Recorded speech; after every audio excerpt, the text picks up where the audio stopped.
Assalamualaikum warahmatullahi wabarakatuh.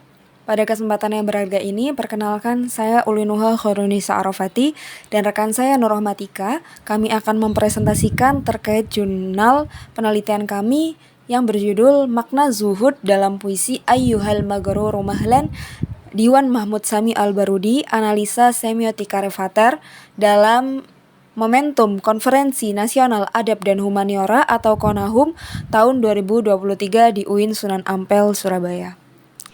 Adapun peta bahasan yang akan kami presentasikan, yaitu yang pertama abstrak, yang kedua pendahuluan, yang ketiga kajian teori, dan yang keempat adalah pembahasan. Untuk yang pertama abstrak, Mahmud Sami Pasha Al-Barudi adalah salah satu pelopor aliran neoklasik dalam sastra Arab. Nah, puisi-puisinya menarik untuk diteliti melalui analisa semiotika. Nah, Mahmud Sami Al-Barudi memiliki banyak puisi, namun kami memfokuskan pada puisi yang berjudul Ayyuhal Maghruru Mahlan dengan pisau analisa semiotika milik Michael Rivater yang berisikan terkait 4 hal, yaitu pembacaan heuristik, pembacaan hermeneutik, kemudian yang ketiga adalah model, yang keempat varian, dan yang terakhir adalah matriks. Kemudian yang kedua adalah pendahuluan. Keberlangsungan sastra Arab modern tidak terlepas dari kiprah para penyair modern, di mana Mahmud Sami Pasha bin Hasan Husni Beg Al-Barudi adalah salah seorang dari pelopor aliran neoklasik sastra Arab. Nah, Mahmud Sami Pasha Al-Barudi ini beliau menjadi rujukan bagi penyair-penyair modern setelahnya, seperti Ahmad Shauqi dan Hafidz Ibrahim, sehingga puisi-puisinya ini menjadi menarik untuk diteliti. Beliau mengumpulkan puisi-puisinya dalam sebuah diwan berjudul Diwan Mahmud Sami Al-Barudi. Kemudian yang ketiga adalah kajian teori. Yang pertama terkait pembahasan semiotika dalam puisi, dan yang kedua adalah bahasan mengenai puisi Ayyuhal Maghruru Mahlan. Yang pertama, semiotika dalam puisi. Nah, ketika kita membicarakan terkait karya sastra, maka kita tidak akan bisa melepaskan diri dari beberapa hal. Yang pertama adalah karya sastra merupakan bagian dari kajian bahasa. Hal ini dikarenakan diciptakannya karya sastra dengan menggunakan bahasa itu sendiri. Kemudian yang kedua, karya sastra adalah bagian dari kebudayaan, yang mana kebudayaan ini hanya dapat difahami dengan cermat melalui sudut semiotika. Semiotika ialah ilmu tentang tanda yang bertujuan untuk memaknai karya sastra dengan mencari tanda-tanda penting yang dapat memunculkan makna.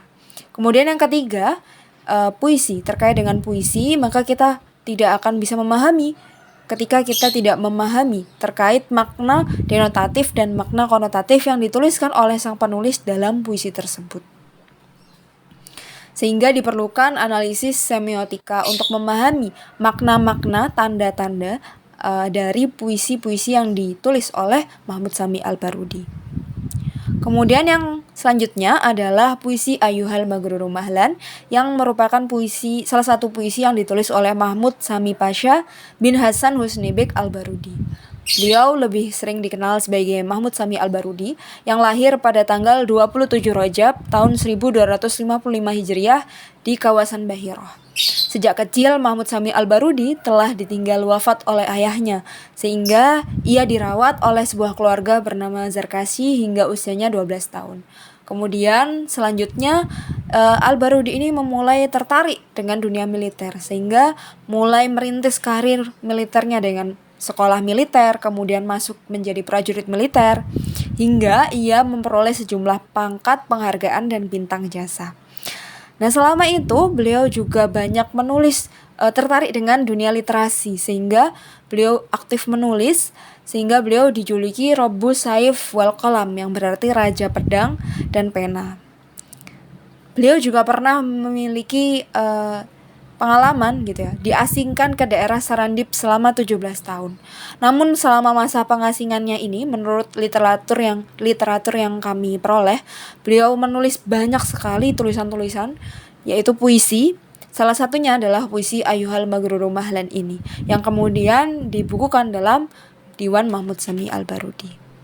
Adapun puisi Ayyuhal Maghruru Mahlan sebagai berikut.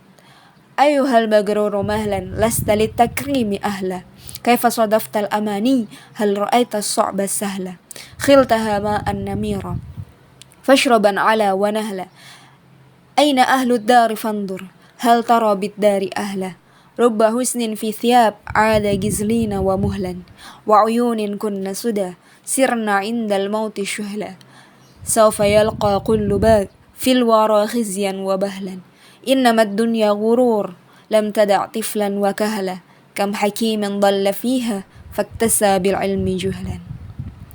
Kemudian yang keempat adalah terkait pembahasan dari puisi ini.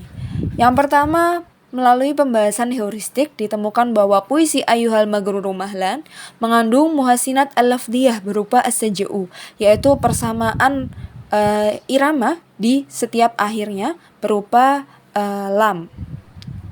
Kemudian perinciannya pada bait pertama, bagian ke-1 merupakan kalam insya'i tolabi, bagian kedua merupakan kalam khobari tolabi. Pada bait kedua, setiap awal bagiannya merupakan kalam insya'i tolabi, dan secara khusus pada bagian kedua terdapat faidah tibak, yaitu kata so'bu dan kata sahlun.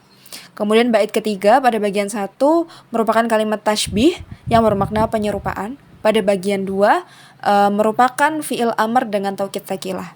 Pada bait keempat, perincian kedua bagiannya merupakan kalam insya'i tolabi. Kemudian terdapat juga di sana fi'il madi domir goib huwa yang mengacu pada subjek orang-orang yang terperdaya dunia, sehingga memiliki tujuan khusus kepada orang-orang yang terperdaya terhadap dunia. Bait kelima pada bagian 1 merupakan susunan jar wa majrur dalam kata rubba husnin fi thiyab yang memiliki makna istifhamiyah. Pada bait ke-6 menggunakan kata jamak dari ainun yaitu uyun, dan menggunakan domir kunna yang menyimpan domir mutasil perempuan banyak. Pada bagian kedua, bait ke-6 memiliki faidah majaz isti'arah makniyah yang mana merupakan kalimat personifikasi menyerupakan mata seperti aktivitas manusia. Pada bait ke-7, bagian 1 lafadz saufa merupakan partikel yang masuk ke fi'il mudhari yang bermakna akan. Kemudian pada bagian kedua terkandung faidah huruf jar wal majrur. Pada bait ke-8, bagian pertama, lafadz innama merupakan isim inna wa akhwatuha. Pada bagian kedua, terkandung fi'il majzum. Dan pada bait yang terakhir atau bait ke-9, pada bagian pertama, terkandung adat istifham yang bersambung dengan kata hakim yang merupakan susunan idhofah. Dan pada bagian yang kedua bait ini, terdapat lafadz tasa yang merupakan fi'il madi yang bermakna tertutup bi'almi yaitu susunan jar majrur dan kata jalan sebagai pelengkapnya yaitu maf'ul bihnya. Kemudian yang kedua, secara pembacaan hermeneutika, bait pertama sang penyair menyeru kepada orang-orang yang terlalu mengejar dunia agar menyadari bahwa dunia tidak memberikan kemuliaan. Bait kedua dan ketiga, beliau memberikan ironi tentang dunia. Bait keempat, beliau menjelaskan bahwa dunia bukan hal yang pantas untuk menaruh semua harapan manusia. Kemudian bait kelima dan keenam, beliau mengemukakan contoh secara detail. Kemudian bait ketujuh, beliau menyebutkan orang-orang yang terlalu melampaui batas terhadap dunia akan berimbas terhadap dampak seperti apa. Kemudian bait ke-8 dan ke-9 sebagai klimaks, beliau menegaskan bahwa dunia dan orang-orang yang di dalamnya pun rentan terkena tipu daya dunia, kecuali orang-orang yang tidak terkecuali orang-orang yang bijaksana. Namun apabila mengarungi dunia ini, seorang manusia memiliki ilmu dan berpegang pada pijakan agama, maka akan terbebas dari tipu daya tersebut. Kemudian yang terakhir adalah terkait matriks, model, dan varian. Matriks seperti yang kita ketahui adalah inti dari puisinya, yaitu membahas kesuhudan terhadap dunia. Kemudian secara model, yaitu puisi ini bertemakan tentang dunia sebagai tempat tipu daya, atau innamad dunya ghururun yang ditunjukkan dengan bait pertamanya. Kemudian secara varian pertama, penyair mengajak berpikir pembaca terkait keraguan bahwa dunia sebagai tempat untuk mendapatkan kemuliaan, menjadikan harapan-harapan manusia terkabul dan mengubah Namun varian yang kedua yaitu penyair memberikan jawaban bahwa dunia hanyalah tempat beragam tipu daya, bahkan anak-anak dan orang tua tidak lepas dari tipu daya tersebut. Kemudian secara hipogram potensialnya terdapat preyuposisi, kemudian hipogram aktualnya ditunjukkan oleh Quran Surat Al-Hadid ayat 20. Sekian presentasi dari kami ucapkan terima kasih dan apabila ada kekurangan kami mohon maaf. Wassalamualaikum warahmatullahi wabarakatuh.